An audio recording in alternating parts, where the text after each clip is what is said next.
So hey guys, welcome back with another video. So friends, इस video में हम बात करने वाले हैं क्लास 8 का जो 7th चैप्टर है, 7th यानी कि वेरिएशन, हम उसको शुरू करने वाले हैं। सो फ्रेंड्स, आप लोग के बहुत सारे कमेंट्स के बाद जो है मैं ये वीडियो बना रहा हूं आज बहुत दिनों के बाद, क्योंकि मेरा जो है हेल्थ वो अच्छा नहीं था और मैंने और मेरी टीम ने मिल करके ऐसे नॉर्मली वीडियो मैंने जो भी हम लोग दे पाए वो किए। सो इस वीडियो में अब से आपको ऐसी ही वीडियो मिलते रहेंगी आगे। सो वीडियो को लास्ट तक देखें। सो चलिए बिना देरी किए इस वीडियो को शुरू करते हैं।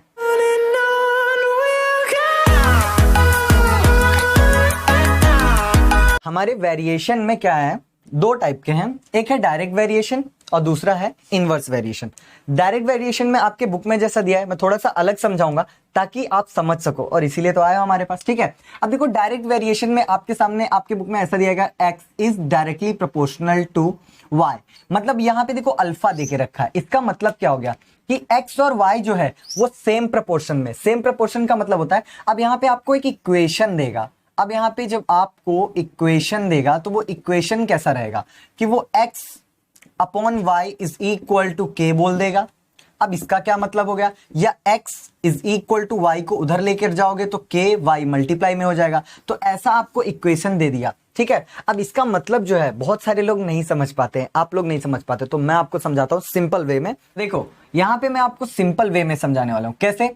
सपोज करो आपकी बुक में एक चीज देके रखा है कि बोलता है क्या, समझो कि 12 बुक है ना, सपोज करो 12 बुक है और उसका कॉस्ट है 240 रुपीज। ठीक है, 240 रुपीज। और उसके बाद बोलता है ना कि सपोज कि 3 बुक का कॉस्ट कितना होगा, 3 बुक का कॉस्ट जो है कितना होगा, ऐसा निकालते हैं। तो पता है जब हमको कोई दो चीजें दी होती हैं तो हम उनका सबसे पहले यूनिट कांस्टेंट टर्म निकालते हैं। सो अगर हम इसको कट करते हैं तो देखो 12 वन जा 12 और 12 टू जा 24, यानी एक बुक कितने की पड़ गई, 20 रुपीज की। सो ये जो वैल्यू आ गई ना, इसे ही हम के बोलते हैं, कांस्टेंट टर्म। यानी x अपॉन वाई जब हम करते हैं, दो रेशियो को जब हम सॉल्व करते हैं, हमें जो वैल्यू मिलती है उसे k बोल देते हैं। फिर उसी कांस्टेंट वैल्यू के हिसाब से अब 3 बुक की निकालनी है, जरा सोचो 1/20 है, यानी हमने कांस्टेंट निकाला। कैसे निकाला? 12 बुक की कीमत थी, 12 बुक की कीमत 240 रुपीज थी। हमने क्या पता कर लिया, एक का, यानी हमने के की वैल्यू पता कर ली। अब अगर हमें इसमें से चाहे कॉस्ट पता हो या बुक निकालना हो, आराम से निकालेंगे। अगर हमें 3 बुक की पता करना है, 3 बुक का, तो हम क्या करेंगे, 3 से मल्टीप्लाई कर देंगे। ठीक है, सो 3 वन जा 3 अपॉन 23 जा 60। तो इस तरह हमें पता चल जाएगा कि 3 बुक का कॉस्ट कितना हो रहा है, 60 हो रहा है। तो इस तरह जो है हमारा डायरेक्ट वेरिएशन होता है। ये आपका अल्फा है। अल्फा जो होता है ग्रीक लेटर होता है, जैसे हमारा ABCD होता है उसमें अल्फा बीटा वगैरह होते हैं, बहुत सारे लेटर्स होते हैं। ठीक है, सो इस तरीके से जो है हम डायरेक्ट वेरिएशन को समझेंगे। सो बिना देरी किए चलते हैं अपने प्रैक्टिस सेट 7.1 की तरफ। सो फ्रेंड्स, यहां पे हमारा सबसे पहला क्वेश्चन है, देखो क्या देके रखा है 7.1 का पहला question. Right the following statement using the symbol of variation. मतलब कुछ नहीं, इसमें कुछ सॉल्व नहीं करना है, सिंबल में लिखना है हमें। क्या बोलता है, सर्कमफरेंस C, यानी सर्कमफरेंस को हम C से डिनोट करते हैं, of a circle is directly proportional to its radius. यानी ये जो सर्कमफरेंस C है, लेट मी ड्रॉ, ठीक है, ये देखो C है, वो directly proportional to its radius R। और बस देखो ये आपका हो गया आंसर, बस सिंबल फॉर्म में लिखना और कुछ नहीं। यहां पे बोलते हैं देखो कंजप्शन ऑफ पेट्रोल, यानी L, उसे L लेंगे। ठीक है, in a car and distance travel by that car, उसे D बोलेंगे। R इन डायरेक्ट वेरिएशन, यानी कि जो लीटर में पेट्रोल जो है कंजप्शन कर रहा है, कोई भी कार चल रहा है, वो डायरेक्टली प्रोपोर्शनल टू किसके होगा, distance travel by that car, यानी वो कार जितना डिस्टेंस ट्रेवल करेगा उसके प्रोपोर्शनल में होगा। कहने का मतलब सिंपल सी बात है ना, 1 लीटर में 40 किलोमीटर चल रहा है तो 2 लीटर में 80 किलोमीटर चलेगा, ऐसे ही होंगे। तो वो सब डायरेक्टली प्रोपोर्शनल होते हैं कि एक बढ़ा तो दूसरा भी बढ़ता है। समझ में आ रहा है ना? तो यही है डायरेक्टली प्रोपोर्शनल या डायरेक्ट इन ये वेरिएशन, और कुछ नहीं है। सो बिना देरी किए अब देखो क्वेश्चन नंबर 1 हो गया, तो अब चलते हैं क्वेश्चन नंबर 2 की तरफ। सो फ्रेंड्स, अब हम करते हैं यहाँ पे क्वेश्चन नंबर 2। देखो क्या देके रखा है, complete the following table considering that the cost of apples and their numbers are in direct variation। मतलब कहने का मतलब क्या है, नंबर ऑफ एप्पल यानी कि x जो है और कॉस्ट ऑफ एप्पल यानी कि y जो है, ये डायरेक्ट वेरिएशन में। मतलब हम ये बात कह सकते हैं कि x जो है वो डायरेक्टली प्रोपोर्शनल टू y है। अब अगर ऐसा है तो क्या है भाई कि हमारा x जो है वो इज इक्वल टू है के वाई जो हमारा कि ये इक्वेशन है, यानी कि हम ऐसा भी कह सकते हैं कि x अपॉन वाई जो है वो k के बराबर है। मतलब कहने का मतलब अगर इस इक्वेशन की मदद से अगर हम ये आगे का सारा सॉल्व करें या फिलअप करें तो सबसे पहले हमें k की वैल्यू निकालनी पड़ेगी। ओके, सो सबसे पहले हम k की वैल्यू निकाल लेते हैं। So therefore k is equal to क्या होगा, x अपॉन वाई। भाई x की वैल्यू देखो यहाँ पे डायरेक्ट लिख लो 1 और y की वैल्यू देखो लिख लो 8, बस हो गया। देखो कितना सिंपल है, k की वैल्यू कितनी आ गई, अपना कांस्टेंट टर्म आ गया 1/8। अब देखो यहाँ तो दोनों दिया है, x और y तो निकालने की जरूरत नहीं है, लेकिन इस बॉक्स की बात करो तो यहाँ पे y की वैल्यू देके रखी है। अगर इसकी बात करें, हम इसे सॉल्व करते हैं, तो यहाँ पे y इज इक्वल टू कितना देके रखा है 56, लेकिन x देके रखा है क्या, हमको x पूछा है। मतलब कहने का मतलब यहाँ पे कॉस्ट देके रखा है कि 56 रुपीज कितने एप्पल की कॉस्ट है, ठीक है। सो हमें x वो निकालना पड़ेगा। तो सिंपल सी बात है, कुछ करना नहीं है। यहाँ पे देखो x इज इक्वल टू के वाई है, सो ये हो गया x इज इक्वल्स टू के वाई, ठीक है। सो अब यहाँ पे देखो हमें क्या करना है, x की वैल्यू निकालनी है। x इज इक्वल टू के यानी कि कितना 1/8 इंटू, देखो k की वैल्यू कितनी है 1/8, ओके। और y की वैल्यू कितनी है यहाँ पे देखो 56, बराबर ना। सो अब हम यहाँ पे क्या करेंगे, ये 8 से इसको कैंसिल करेंगे, 8 7 जा 56, ठीक है। फिर x इज इक्वल टू 7 1 जा 7, यानी कि ये जो 56 रुपीज है कितने एप्पल की कॉस्ट है, भाई यहाँ पे लिख दो आप 7 एप्पल की कॉस्ट है। समझ में आ रहा है। ओके, एक काम करता हूँ, मैं इसको दूसरे कलर में लिख देता हूँ, ये हो गया आपका, ठीक है। मतलब आप खुद ही समझो ना कि नंबर ऑफ एप्पल, एक एप्पल 8 रुपए की है, तो सिंपल सी बात है 4 एप्पल 32 की होगी। इसको ए दोनों को देखो 4 से मल्टीप्लाई किया, 4 से, सो 32 हो गया। सो 7 एप्पल 56 रुपीज की। उसी तरह आप बाकी का भी निकाल सकते हो। अब देखो अगर यहाँ पे भी आपको निकालना है तो इस बार देखो क्या देके रखा है, x की वैल्यू देके रखी है। यहाँ पे देखो ध्यान से, x की वैल्यू जो है 12 है, लेकिन y की वैल्यू देके रखी है क्या, आप डायरेक्ट आंसर निकाल सकते हो ना, कुछ सिंपल सी बात है। 12 को 8 से मल्टीप्लाई कर दो, आंसर आ जाएगा, ठीक है। आपको यहाँ पे y की वैल्यू निकालनी है, यानी आपको देके रखा है कि 12 एप्पल का कॉस्ट कितना होगा। समझ रहे हो, बहुत आसान है, ठीक है। तो फिर से आप यहाँ पे वही कर लो, इक्वेशन लिख लो, क्या x इज इक्वल्स टू के वाई, ठीक है। अच्छा के वाई, हमें इस बार क्या निकालना है, हमें निकालना है y, ठीक है। आप इसकी जगह आप ये वाला लोगे तो ज्यादा बेटर है कि x upon Y is equals to K, ठीक है। तो देखो बहुत सिंपल है, हमको 12 दे के रखा है, ठीक है। तो यहाँ पे क्या करते हैं, हम 12 पुट कर देते हैं, ठीक है।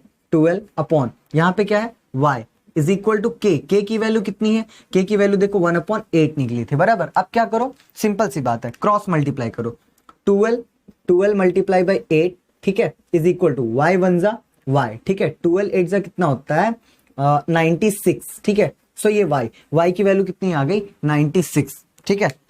सो यहाँ पे आप लिख सकते हो 96, यानी कि 12 एप्पल का कॉस्ट कितना होगा 96। उसी तरह देखो फिर से हमारा 160, y की वैल्यू कितनी देके रखी है 160, यहाँ भी y की वैल्यू जो है 160 है, ओके।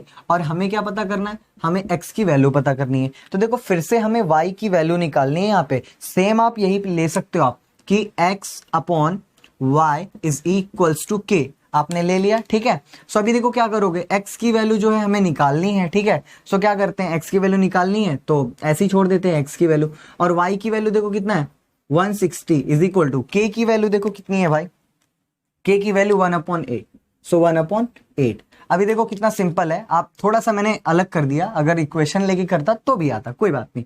8 का मल्टीप्लाई इधर कर दो आप, या फिर आप देखो ये जो अपॉन में उधर जाएगा मल्टीप्लाई में, x इज इक्वल टू यहाँ पे क्या है 1/8 है, ये अपॉन में उधर जाएगा तो मल्टीप्लाई में जाएगा, मल्टीप्लाई में 160 जाएगा, ठीक है। सो देखो क्या हो जाएगा, 8 से ये कटेगा, 8 20 टाइम, 8 2 जा 16, 20 1 जा, x की वैल्यू कितनी आ गई 20। देखो कितना सिंपल है, यानी कि 20 एप्पल का कॉस्ट कितना होगा 160। सिंपल सी बात है यार, इसको 20 से मल्टीप्लाई करोगे तो 28 जा यहाँ पे मल्टीप्लाई करना पड़ेगा, 28 जा 160 होता है। देखो बहुत सिंपल है, ऐसे ही करना है। आप स्क्रीनशॉट लेना है तो आप ले सकते हैं।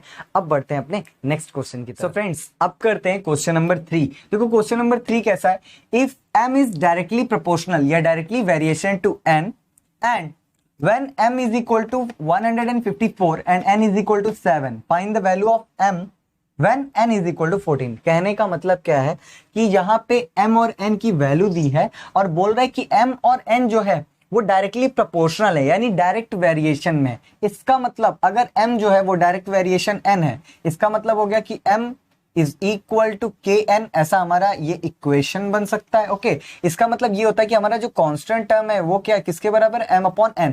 m देखो इधर आ जाएगा, ठीक है। तो ये सारी बातें। अच्छा, तो सबसे पहले हम कांस्टेंट टर्म इसके लिए पता कर लेते हैं। तो constant term k is equal to m upon n क्या होगा, देखो m अपॉन n, m की वैल्यू देखो कितना है 154 अपॉन n की वैल्यू 7। अच्छा, इसे कट करेंगे तो कितना आएगा, देखो 7 से इसको कट किया, सो k की वैल्यू देखो 7 2 जा 14 बचा 1, 7 2 जा 14, मतलब आप डिवाइड दो 7 से 22 आएगा, ठीक है।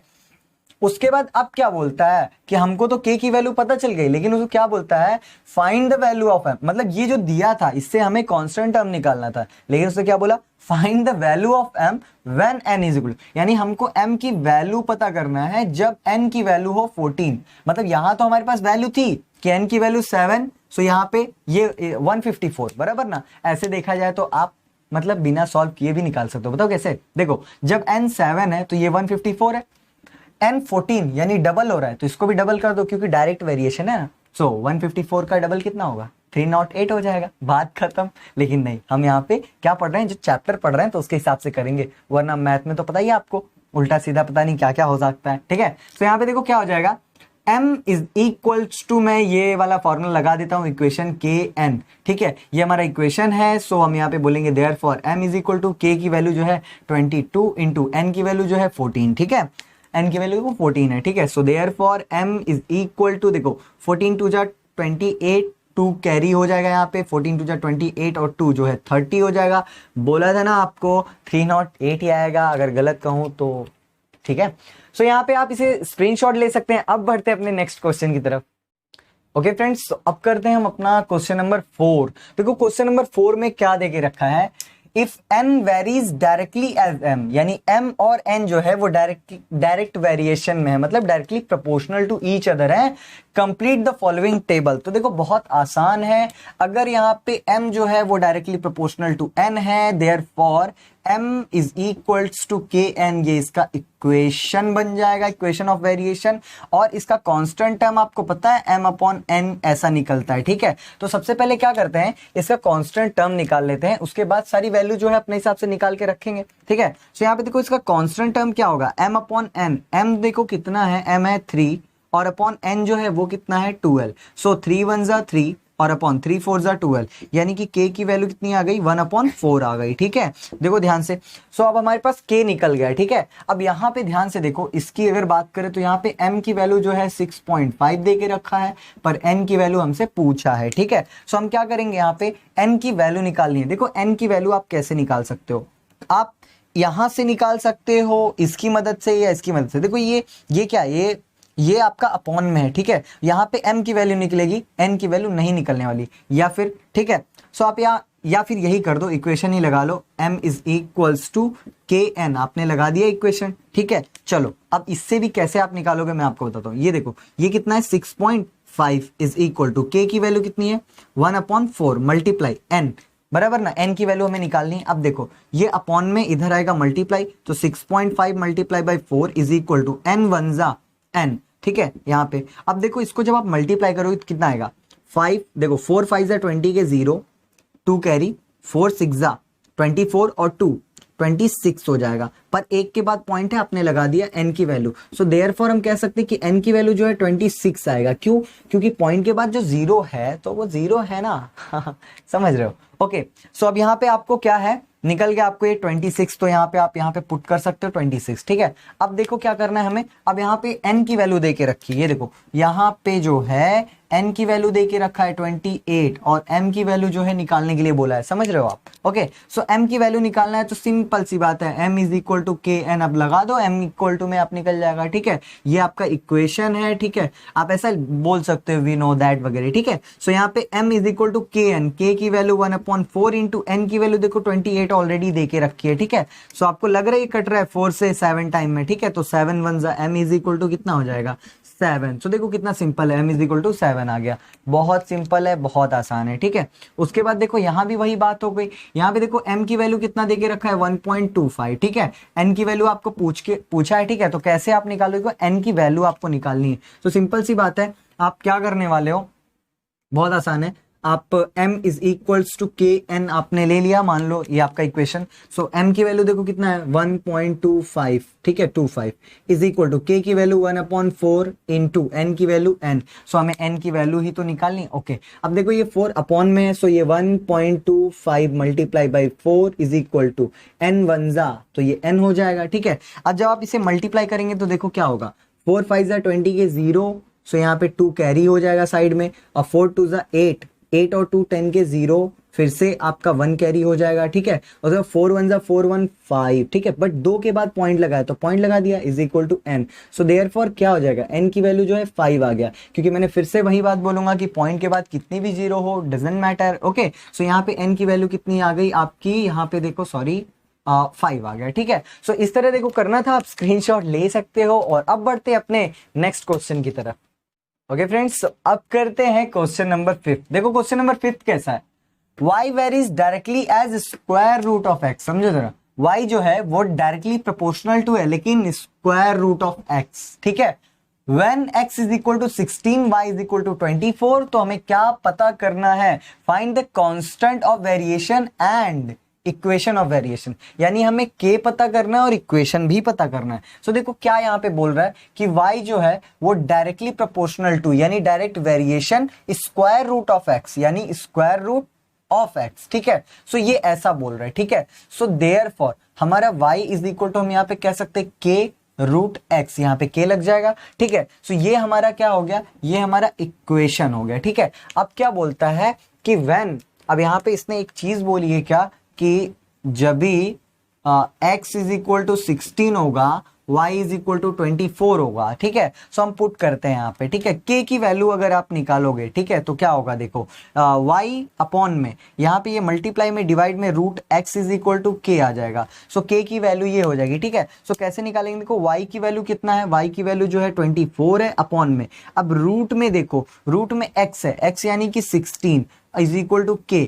तो एक बात बताओ, ये जो 16 है वो किसका स्क्वायर होता है, 4 का, यानी ये रूट तोड़ के बाहर आ जाएगा। सो 24 यहाँ पे हो जाएगा 4 इज इक्वल्स टू k। सो यहाँ पे ये कट जाएगा, ठीक है। तो उस हिसाब से आपकी k की वैल्यू कितनी आ गई, 6, ठीक है। सो यहाँ पे देखो k की वैल्यू जो है 6 आ गई, ठीक है। अब देखो क्या है, अब हमें क्या निकालना है, इक्वेशन। तो देखो इक्वेशन ये है, अब यहाँ पे ये क्या है, ये k मतलब आपका आ गया कांस्टेंट ऑफ वेरिएशन, ठीक है। और अब हमें क्या निकालना है, इक्वेशन ऑफ वेरिएशन, ठीक है। सो अब हम निकालेंगे इक्वेशन ऑफ वेरिएशन, ठीक है। सो देखो क्या होगा, ठीक है। देखो यहाँ पे equation that means y is equals to k root में x। तो यहाँ पे अब आपको सिर्फ k की वैल्यू पुट करनी है, क्योंकि x इक्वेशन x और y के फॉर्म में होता है। तो y इज इक्वल टू यहाँ पे 6 रूट में x कर दो, और ये आ गया आपका आंसर। देखो बहुत ज्यादा सिंपल है, आप स्क्रीनशॉट ले सकते हो। सो अब हम बढ़ते हैं अपने नेक्स्ट क्वेश्चन। ओके फ्रेंड्स, अब करते हैं अपने इस प्रैक्टिस सेट का लास्ट क्वेश्चन। तो देखो लास्ट क्वेश्चन क्या दिया है, the total remuneration of paid to laborers, ठीक है, employed to harvest soybean is in the direct variation with the number of laborers। यानी कहने का मतलब क्या, कि जो टोटल रिन्यूमरेशन है पेड टू द लेबरर्स, यानी कि पता है ना कि मजदूरों को अगर हम काम पे रखते हैं तो उन्हें मजदूरी देनी पड़ती है। तो कहने का मतलब जो मजदूरी है ना, वो क्या करने, यहाँ पे थोड़ा सा एक्स्ट्रा पार्ट दे इसलिए आप कंफ्यूज हो सकते हो। सो जो मजदूरी है वो डायरेक्ट वेरिएशन में है, क्या, नंबर ऑफ लेबर्स के, ठीक है। तो वो सोयाबीन हार्वेस्ट के लिए रखी गई है, ठीक है। सो उसके बाद वो बोलता है if the remuneration of 4 labour is 1000, यानी कि अगर 4 काम करने वाले मजदूरों की जो है मजदूरी 1000 है, तो बताओ 17 मजदूरों की मजदूरी कितनी होगी। तो देखो सिंपल सी बात है, पहले आप इन्हें सपोज करोगे तभी आप करोगे कि लेट्स अज्यूम दैट, ठीक है, ऐसे कर लो, लेट्स अज्यूम दैट। आप यहाँ पे अज्यूम करो क्या, कि भाई यहां पे ऐसा कर लो कि total remuneration paid to labourers is, ठीक है, इसको क्या करो, इज y, ठीक है, इसको y मान लो, या फिर डायरेक्ट ऐसा कर लेता हूं मैं, y मान लेता हूं। ठीक है, उसके बाद मैं कर लेता हूं, फिर देखो फिर क्या बोलता है, नंबर ऑफ लेबरर्स। ओके, और उसके बाद नंबर ऑफ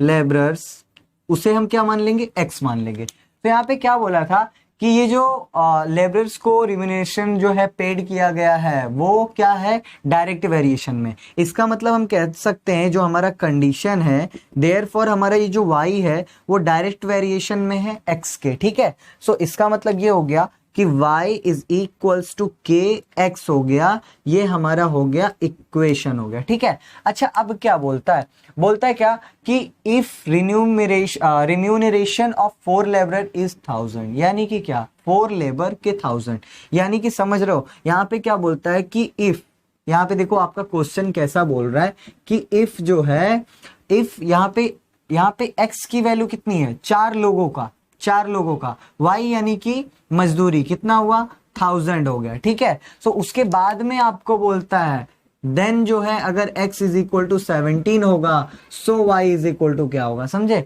मतलब 4 लोगों का मजदूरी कितना हुआ 1000, तो 17 लोगों की मजदूरी कितनी होगी। ठीक है, सो हमारे पास कांस्टेंट है, डरने की क्या बात है, बस निकालते हैं यहाँ पे। तो कांस्टेंट निकालेंगे तो देखो क्या होगा, अगर हमें कांस्टेंट निकालना है तो ये y अपॉन में x ले लेते हैं इज इक्वल टू के। ठीक है, सो इसकी मदद से हम अपना कांस्टेंट निकाल लेते हैं। तो ये देखो यहाँ पे k इज इक्वल टू क्या होगा, y अपॉन x। भाई y कितना देके रखा है यहाँ पे देके रखा है 1000 अपॉन x की वैल्यू कितनी है 4। ठीक है, आप इसे कट करेंगे तो कितना हो जाएगा, देखो k की वैल्यू आपकी हो जाएगी 4 2 8 5 20 0।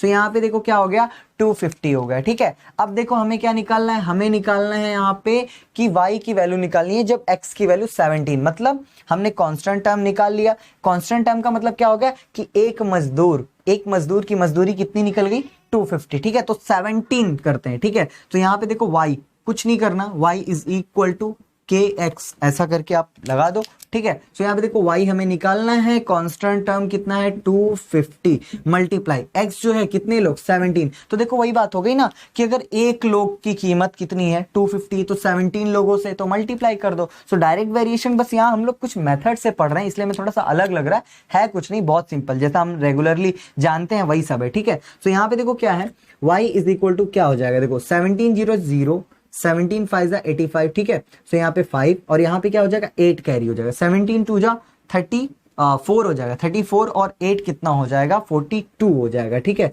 सो 4250 रुपीज आ जाएगा। क्या आ जाएगा कि 17 लोगों का, यानी उनका जो था क्या कि हाँ okay, find the remuneration of 17 labourers, वो कितने आ जाएंगे 4250 रुपीज। ठीक है, तो इसी तरह आप स्क्रीनशॉट ले सकते हैं। फ्रेंड्स, आई होप आपको ये वीडियो बहुत पसंद आया होगा तो वीडियो को लाइक जरूर करना और चैनल पर नए हो तो इसे सब्सक्राइब करके बेल आइकन को प्रेस करना ताकि हमारे इसी तरह लेटेस्ट वीडियोस की नोटिफिकेशन आप तक सबसे पहले पहुंचे। तो फ्रेंड्स, वीडियो देखने के लिए आपका बहुत बहुत धन्यवाद।